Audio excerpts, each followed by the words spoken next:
Next slide is that 400-foot AGL, which is above ground level.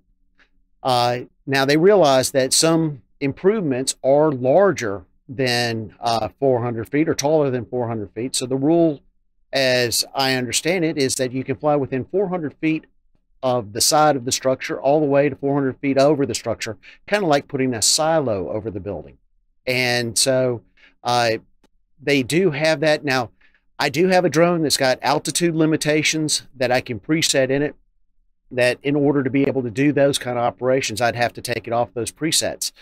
Well, this is pictures that I took, and I just wanted to show that what you could see from 400 feet, and that's 0.3 miles away, and just the altitude. Now, I fly mainly in the city, and I won't typically, only for this demonstration, I took the drone up to 300 feet, but I usually keep it on 200 feet or lower. And one of the things that I have noted is that I just don't want to fly that high because I